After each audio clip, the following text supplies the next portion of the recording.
Hello दोस्तों, welcome to Truth unfold.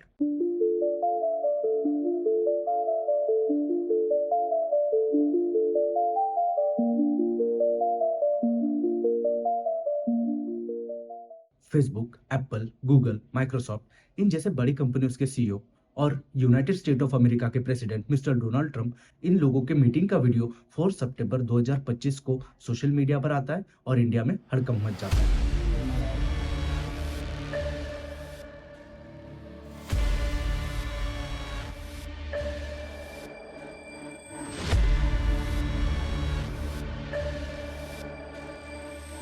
इस meeting का हम इंडियंस पे क्या इम्पैक्ट पड़ता है, ये समझने के लिए आपको H1B वीजा के बारे में समझना पड़ेगा। H1B वीजा एक ऐसा वीजा है जो यूएस कंपनीज को फॉरेन एम्प्लॉयज को हायर करने के लिए हेल्प करता है जब रिक्वायर्ड टैलेंट लोकली अवेलेबल ना हो। ये वीजा मोस्टली स्पेशलाइज जॉब के लिए होता है, जैसे IT, engineering, medicine, finance, research. इसका फायदा दोनों तरफ होता है।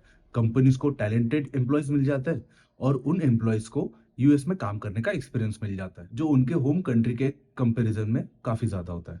जैसे कि आप इस चार्ट में देख पा रहे हो, 73% H1B वीजा होल्डर्स सिर्फ इंडियंस ही। अभी यूएसए गवर्नमेंट ने ये डिसाइड किया है, जितनी भी अमेरिकन कंपनीज है उनको अगर किसी फॉरेन प्रोफेशनल को हायर करना है तो उन्हें $1 लाख मतलब ही 88 lakh rupees for H1B visa देना पड़ेगा।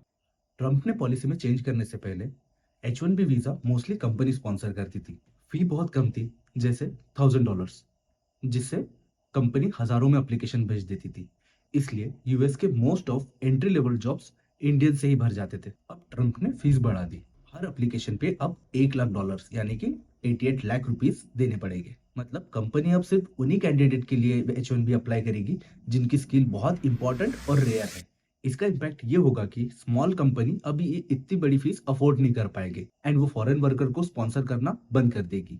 एंट्री लेवल जॉब के लिए अपॉर्चुनिटी बहुत कम हो जाएगी।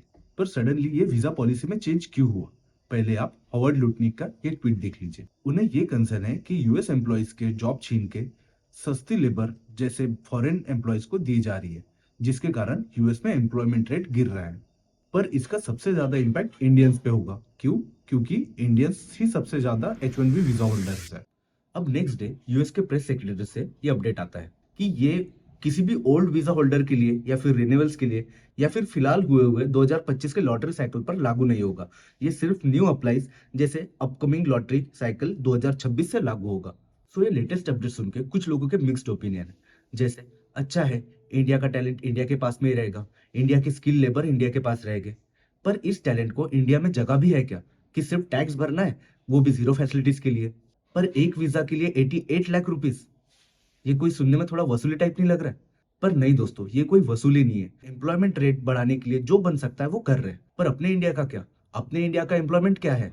अपने इंडिया का एम्प्लॉयमेंट रेट क्या है? अभी गवर्नमेंट का आप ये लेटेस्ट रिपोर्ट देख लीजिए। गवर्नमेंट के सर्वे के हिसाब से 0.4% का डिप आया है। वाओ, इतना बड़ा डिप! सिर्फ 5% लोग ही तो बेरोजगार है। पर इस 5% का मतलब आज भी करोड़ों लोग जॉब के लिए स्ट्रगल कर रहे हैं। आज भी 5% लोग बेरोजगार है और ऐसे ही चलते रहा तो जनता बेरोजगार, गरीबी की कगार, हम होंगे कंगाल एक दिन।